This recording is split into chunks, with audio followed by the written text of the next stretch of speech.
On March 15, 2025, a series of devastating tornadoes ripped through the heart of the south-central United States. States like Mississippi, known for their beautiful landscapes and warm southern hospitality, found themselves in the crosshairs of nature's fury. The storms, described by seasoned meteorologists as some of the most powerful in recent memory, left a trail of destruction in their wake.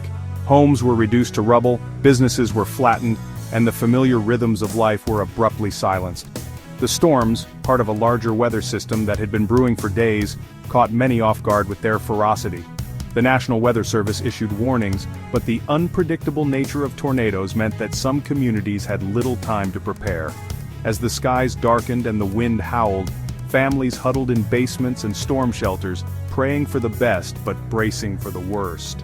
The aftermath of the storms revealed the awesome power of nature, a stark reminder of our own vulnerability in the face of such unpredictable events. The immediate impact of the tornadoes was devastating. The storms left countless people injured, some critically, and tragically, there were fatalities.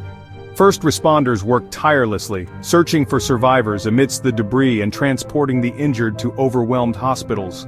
The physical damage was immense, with entire neighborhoods reduced to piles of rubble. Homes were destroyed, leaving families displaced and searching for shelter. Businesses were shuttered, some permanently, dealing a blow to local economies already grappling with the challenges of a changing world. Beyond the physical destruction, the tornadoes left deep emotional scars. Communities were left reeling from the loss of life, the injuries sustained, and the sheer scale of the devastation. The storm served as a stark reminder of the fragility of life and the importance of human connection in the face of adversity. Stories of resilience and compassion emerged from the wreckage. Neighbors helping neighbors, strangers offering aid and comfort, and communities coming together to support those who had lost everything. Tornadoes, those terrifying columns of violently rotating air, are a force of nature both awe-inspiring and destructive. They form from powerful thunderstorms under very specific atmospheric conditions. Imagine warm, moist air from the Gulf of Mexico colliding with cooler, drier air from the north.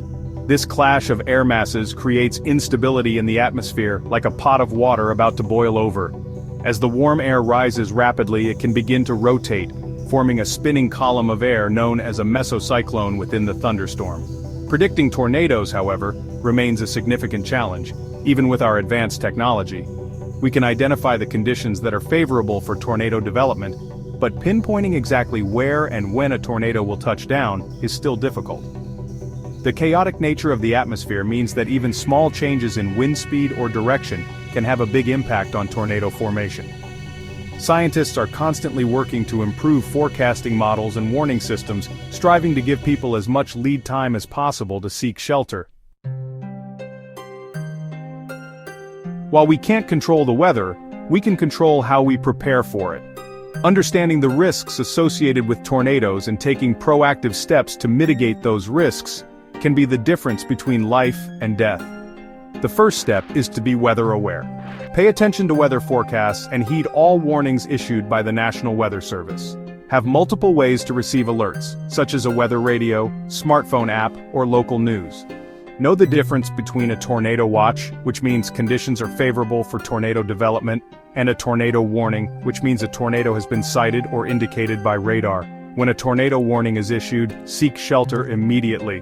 The safest place to be is in a designated storm shelter or the lowest level of a sturdy building, preferably in an interior room away from windows. If you are caught outdoors, seek shelter in a low-lying area, such as a ditch or culvert, and cover your head. After the storm has passed, be cautious when venturing outside. Beware of downed power lines, unstable structures, and debris. Remember, preparedness is not just the responsibility of individuals, it's a community effort.